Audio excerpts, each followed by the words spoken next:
Hey, Coach, let's just start with, your thoughts on the first week of practice and what you want to see the team improve in, not just week 2, but here on out. Yeah, I think we had a great learning curve in the spring, and I think moving into the fall it's different too because we have a different style. And part of it is what we do on defense. I heard the question you asked Ryan. I mean, it does ask us to have to be more physical because it's more read-oriented rather than directed-oriented. I mean, I think some of the things they did in the past were in the huddle call, you did this.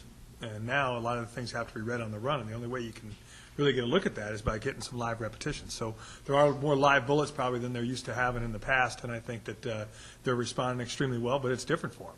I think the conditioning part of it at the end is a little bit different for them and things like that, but I think overall I think our players have adapted well. I've been real happy at times with both sides of the ball, and I think that that's really that's normal and natural everywhere I've ever been, is one day the offense is on fire, the next day the defense is on fire. If I had to say a group of people who have been the most consistent, it's been our special teams players. They have practiced extremely well through the first 7 or 8 practices. So I'm real happy about that, but one of the things we are harping on is understanding that consistency is the name of the game, being able to do things down in and down out, day in and day out. Any kind of mentioned some of the big surprises for you as far as some of the people who have kind of opened your eyes and made you think twice, 3 times about what they're doing, yeah. Or who they're doing. What they're doing, there's been a lot of eye openers because it hasn't been perfect yet. But I mean, I think overall there's been a lot of guys who have opened their eyes or maybe met expectations. I think that's part of it. I think Ryan's a guy that meets our expectations. James Chen is meeting our expectations. A guy that I think is adjusting extremely well, and he's a senior, and it's tough for him. Probably the toughest transition of anybody this year probably is Carlton Gillespie. And in the spring, we had some concerns, and I think that he's answered those concerns. He's leaner, he's running faster, he's playing faster, and he has a better understanding of exactly what he's supposed to be doing. So I feel good about what Carlton's done between the transitioning from the spring to the fall and transitioning positions. And I think that he's proved to us that he can be everything that we thought he would be when we came here in January. So that's good news. I think Kenny Jackson, athletically, he is so talented. He just needs to be able to slow down and be more consistent. He's physical, he's fast, practices hard, he's tougher than we thought he was. We really think that move from fullback to linebacker for him is definitely going to help him, but it's also going to help us.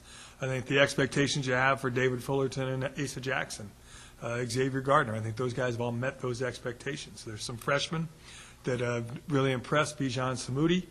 I'd be remiss in one returner that has really impressed us is Scotty Cordier. Think he's going to get some significant playing time this year, and deservingly so. He's done everything we've asked him to do and done it well. But the young guys, I think Bijan Samudi will probably get in the mix at corner at some point in time. Xavier Ramos is doing some really good things at the safety position as well. I think the linebacker position is a position we're searching for depth, and we're working hard, but Quentin Greenlaw has really done a good job of coming along and learning how to become a better football player with his eyes and his mind, because he definitely has the body to be an excellent player. The offensive side of the ball, I think all the quarterbacks have taken a big jump. All 4 of those guys are playing better than they played in the spring. And I think number 1, Tony is. I think Tony is throwing the ball better. He's maneuvered the offense better. I mean, he has a lot of confidence, and I really think that he's showing that he may be a guy that has to get beat out at this particular point in time. The offensive line is a position we're searching for some depth. The freshman, Jeff Hyde, probably is going to get repetitions as a second center until we get Jason Cox back. I think that that's a little bit of an issue, but Hal Kelly's done probably a much better job than we have anticipated. He's playing very well at center for us right now. The 2 guards are probably as stated. I think McClure and Big Will are 2 guys, Mo and Will are 2 guys that are as good as advertised. Art is probably is probably the most consistent offensive lineman, and Witteweiser's a guy that's only going to get better as he plays. So those 5 guys we're real pleased with, but we need to work hard on finding who the guys are behind them. I think the slot position, John Hall, John O'Grayson. John didn't practice much in the spring. John has been outstanding so far. And I think a wide receiver, we have a chance to be better than average. But, I mean, they have to do it in a game. All these guys that we're talking about, the big thing on offense is a lot of guys got to prove they can do it in a game. Practice is one thing, but if you look at the numbers, there's not a lot of catches out there in college football at their wide receiver position. So we'll have to wait and see how that goes. Can you kind of talk about, I was at practice a couple times last week, just the local kid, Logan Bud, made some nice plays and everything. Everyone was congratulating. Just your thoughts on where he stands and what you've seen so far. I think some guys have instincts and some guys don't.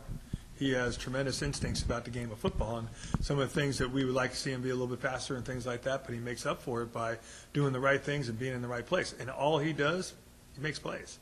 And that gets him in the mix, but he's going to have to continue to do that. And a big day for Logan will probably be this coming Saturday, to where it's really a lot of live bullets and to see him play in live situations and do the same thing and do what he's done. And that's pretty much what we're telling him. But he's definitely a guy that has opened some eyes and moved up the depth chart. I don't think he's to the point where he's pushing to start, but he's definitely pushing to play. And I think that that's good for Logan. So can he be? Possibly. He makes a lot of plays, and he's in the right spot. And in what we do on defense, we always talk about having your eyes right. His eyes are right prior to the snap of the ball, which gets him to the places he needs to be after the ball's snapped. Tim, how's the